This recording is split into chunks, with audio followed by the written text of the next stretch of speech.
Les amis, vous êtes devant le Gite Express de Planète GT. Je vous montre très rapidement le mondial de l'automobile et des petits trucs que j'ai kiffé à droite à gauche parce que c'est un salon à taille humaine. Il n'y a pas beaucoup de nouveautés de ouf cette année. Allez, c'est parti, on y va, let's go. Wouh!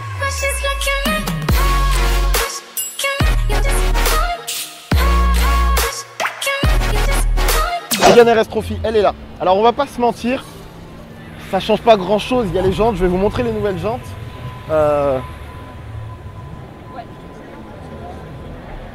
Nouvelles jantes qui font vraiment, ça va être le moyen de reconnaître la nouvelle Mégane RS Trophy, c'est que c'est les jantes, parce que sinon, à part le petit sticker Trophy à l'avant, on a effectivement les baquets Recaro à l'intérieur. Il n'y a pas grand chose à se mettre sous la dent. Il y a quand même 300 chevaux sous le capot et j'ai vraiment envie de l'essayer. Mais c'est une des grosses nouveautés sur le stand de Renault parce que sinon, après, vous avez les concept cars. Mais honnêtement, ils sont pas ouf de chez ouf. 508 SW, c'est vraiment une belle voiture française. On a déjà vu la 508, on n'avait pas encore vu le break. J'avais des petits doutes sur la chute de coffre. Et regardez, si c'est pas un petit côté ovni badass comme on l'aime. Et je vais vous montrer un petit détail qui est ouf sur la First Edition. Plancher de coffre en bois, c'est bien lourd. C'est le genre de truc vraiment stylé, mais qui va faire que vous n'allez pas mettre des habits dans votre coffre de manière facile, mais c'est du beau matos. Évidemment, je vous l'ai déjà présenté, 500 000 vues, tout ça. Mais bref, il est genre de concept, c'est certainement un des trucs que vous devez voir au salon. Je vous dis, prenez 5 minutes, essayez de trouver un moment, venez tôt le matin à mon avis, il y aura du monde autour. Comme vous pouvez le voir, il y a déjà du monde. C'est le concept car qu'il faut voir au salon. Magnifique. Très souvent, si vous voyez des stands où il y a des animations qui prennent beaucoup de place et qui sont là un peu pour le fun, etc., c'est généralement qu'ils n'ont pas grand-chose à vous mettre sous la dent en termes de voiture et du coup, ils essayent de compenser. Surtout, vous verrez sur le centre de Renault, il y a vraiment une tonne d'espace. Du coup, ils essayent de compléter avec des petits jeux sympas. Mais essayez-le parce qu'il est cool. Là, on rentre sur les vrais trucs badass du salon. C'est même pas une vraie voiture, mais ça ressemble à une voiture, je t'explique. Bugatti Chiron. Toute faite en Lego, je sais plus combien de temps ils ont mis, mais venez voir, c'est ouf. La voiture vient de démarrer et en fait, regardez le niveau de détail à l'arrière. L'aileron de la Chiron qui est fonctionnel. L'échappement, on a le son moteur qui vient vraiment de l'arrière avec le W16. Franchement, c'est un putain de travail de fou. Next one. Je vous montre très rapidement la Bugatti Chiron avant qu'il ferme le stand. J'en crois que j'en avais pas vraiment vu une de livrée différente que le bleu. Elle est en blanche, intérieur crème foncé, café. Et c'est juste magnifique. Et alors, on va monter un petit peu d'un cran. Venez avec moi. Mesdames et messieurs, Bugatti Divo. Honnêtement, elle est vraiment mise dans un petit coin du salon, mais c'est tellement... Venez la voir en fait, c'est tellement ouf et ça représente tellement une partie de l'automobile qui est en train de disparaître. C'est vraiment le monstre parmi les monstres, c'est juste de l'extrême et de la brutalité. Ça, c'est quelque chose aussi qui se fait de plus en plus rare, de la brutalité. Et la Divo, c'est pas content. Si le Jimny, c'était pas mon coup de cœur du salon, je vous montre celui qui, la plus belle voiture du moment pour moi, Aston DBS Superleggera, Aston Martin DBS Superleggera. Le petit truc dommage, c'est qu'ils l'ont ramené en noir. Alors qu'il aurait fallu du rouge pour qu'elle ressorte un petit peu. Mais regardez-moi ça. Et en plus, V12. Un V12, ça commence véritablement à se faire rare. Et les lignes, mais les lignes sont incroyables. Cet extracteur d'air, je ne sais même pas à quoi ça sert tout ça. C'est juste magnifique, méchant. C'est vraiment la caisse de mes rêves en ce moment. Détentrice du record du Nürburgring, si je ne dis pas de bêtises. Et la Ventador, elle a bien grandi quand même entre ses débuts où j'étais pas forcément fan et ça, je suis pas sûr qu'on la touche un jour, mais regardez la taille du disque, la taille de l'étrier de frein, le travail des héros.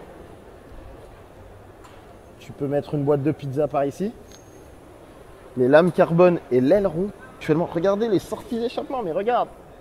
Bon, j'ai un gros point, mais c'est vraiment, on fait pas dans la demi-mesure pour le coup.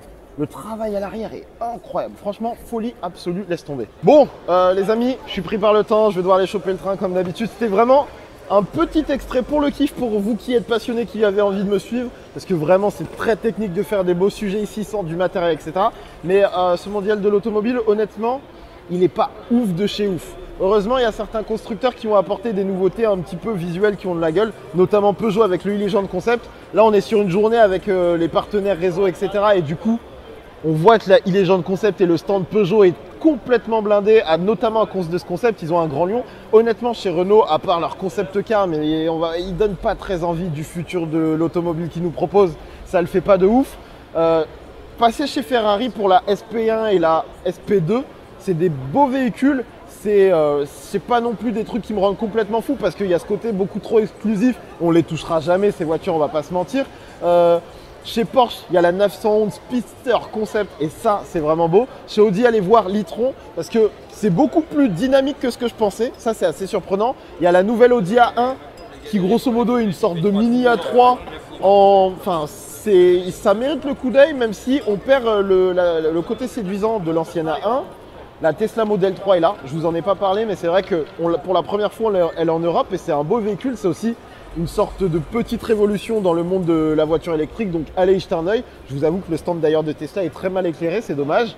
Mercedes A35, la nouvelle BMW série 3, ça ne vous parle peut-être pas, mais c'est un véhicule qui est véritablement important et c'est aussi lui qui insère les nouvelles technologies d'assistant vocal que Mercedes a déjà montré, mais pas encore BMW, la série 3 là, et c'est une voiture assez intéressante, même si il y a une sorte de côté beaucoup plus séduisant, charmeur, italien dans la voiture qui est assez surprenant quand vous êtes un habitué de BMW. Mais on voit qu'ils essayent quand même de changer sans trop en faire, c'est assez intéressant. Globalement, ce salon est pas mal. En plus, il est plutôt à taille humaine, je l'ai mal dit, mais il est plutôt à taille humaine et j'avoue que ça c'est quand même assez cool parce que des fois on fait des salons où tout est trop grand, on n'arrive pas à tout voir. Là, vous n'allez pas trop vous perdre. J'ai essayé de vous en montrer un maximum côté nouveauté que j'ai bien apprécié parce qu'évidemment, par exemple là, il y a la Kia Proceed, mais on l'a déjà vu et c'est pas un truc de ouf non plus. Voilà ce que je pouvais vous dire sur le salon. C'était une bonne expérience, ça m'a vraiment fait plaisir, même si j'ai pas du tout le temps de faire du business alors que tous les contacts de marque sont là. Mais on essaye de kiffer et de voir les copains, ça fait plaisir. Merci à Jalil de m'avoir aidé. J'ai vu Jean-Philippe Imparato, petite interview qui sera postée assez rapidement. Et je vous parlerai un peu plus en détail de la série 3. On rentre à la maison. Et c'était beaucoup trop cool, ça m'énerve toujours de ne pas pouvoir vous montrer les salons comme il se doit. Mais un jour, avec le temps, ça viendra. Ciao. Bonjour mesdames et messieurs, ça fait longtemps que l'on ne s'est pas vu, je suis en direct du mondial de l'automobile, je me balade, je découvre, j'observe, bref, j'espère que vous vous portez bien, beaucoup trop d'énergie dans cette intro.